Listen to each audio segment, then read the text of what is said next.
ECM repair training के लिए बहुत सी जगह दुकान की तरह ट्रेनिंग सेंटर खुल गए हैं जो आपको पूरी तरह इन्फॉर्म नहीं कर रहे हैं कि डिफरेंस क्या है। आप मानिए कि कार और कमर्शियल व्हीकल ईसीएम रिपेयर में बहुत डिफरेंस है। इसलिए आज मैंने हमारे जो ट्रेनर हैं हर्षद भाई उनको साथ में बिठाया है ताकि आपको ये जानकारी दे सकें कि कोई कार ईसीएम रिपेयर सीख गया तो ज़रूरी नहीं है कि वो ट्रक का ईसीएम रिपेयर कर पाएगा, क्योंकि काफ़ी डिफरेंस है। हर्षद भाई मेरे को थोड़ा सा टेक्निकल डिफरेंस बताइए। अभी सबसे पहले तो सर ट्रक कमर्शियल लाइन में सबसे ज़्यादा खराब होने वाला ईसीएम ये है, नाम कमिंस का है, टाटा में जो लगता है। सबसे हार्ड सोल्डरिंग ये ईसीएम में आता है।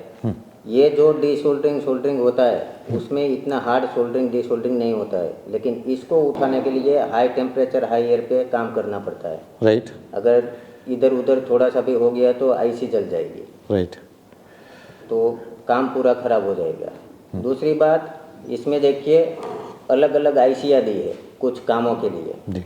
जो आईसी जैसे एक्चुएटर आईसी है तो एक्चुएटर नहीं चल रहा है तो आपको वो आईसी चेंज कर देंगे, एक्चुएटर सोल्व हो जाएगा।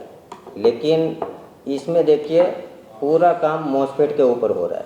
ओके। तो ऐसा नहीं है कि ये सीख लिए तो ये आप आराम से कर सकते हो। बहुत सारा डिफरेंस है। दूसरा, ये सब कार में मेन रिले फ्यूज बॉक्स में आता है जी, ईसीएम के बाहर। इसमें मेन रिले का काम ईसीएम के अंदर ही हो रहा है, तो वो भी डिफरेंस चेंज हो जाता है कि मेन रिले नहीं ऑन हो रहा है या ईसीएम चालू नहीं हो रहा है तो क्या करेंगे, कार की तरह गाड़ी में भी ढूंढेंगे, लेकिन इसमें ईसीएम के अंदर ही आता है।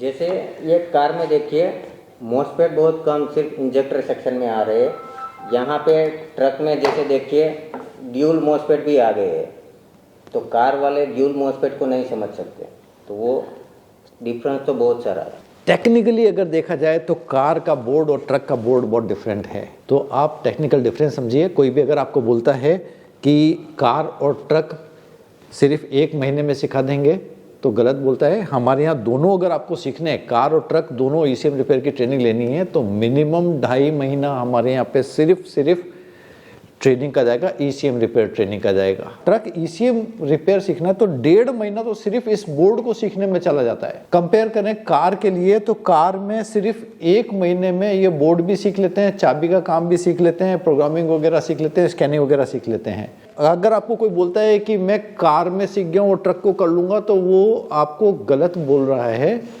आप एक बात का ध्यान रखिए कि जस्ट ऑटो महंगा जरूर है, लेकिन ऑल्टो और मर्सिडीज़ की प्राइस में डिफरेंस होता है। आप मर्सिडीज़ लेना चाहते हैं ऑल्टो के प्राइस में तो आपको नहीं मिलेगी। हमारी ट्रेनिंग में आपको बहुत एक्सपर्ट लेवल, डीप लेवल की सतही तौर पे नहीं सिखाया जाता है कि कोई भी आया है उसको लेकर के थोड़ा सोल्डिंग डिसोल्डिंग सिखा दिया, ट्रैकिंग सिखा दिया, कुछ कंपोनेंट की जानकारी दे दी, यह नहीं है। टेक्निकल डिफरेंस बहुत ज़रूरी है, बोर्ड के बारे में जानकारी ज़रूरी है। फिर हमारे पास में इनको टेस्ट करने के लिए ट्रक्स खड़े हुए हैं। अशोक लेलैंड है, टाटा कमिंस का BS6, दोनों BS6 ट्रक खड़े हुए हैं। हमारे पास में करीब 15 से 16 कारें हैं। सिर्फ सस्ते के चक्कर में कहीं पे भी जाकर के गलत ट्रेनिंग न लें।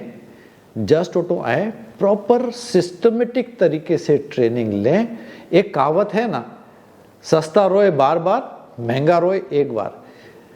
आप सस्ते में ट्रेनिंग कहीं पे जाकर के ज्वाइन करके और आधा अधूरा सीख करके ग्राहक का भी नुकसान काफ़ी कराएंगे, आपका खुद का भी नुकसान कराएंगे। व्यापार है, व्यापार चलाना है।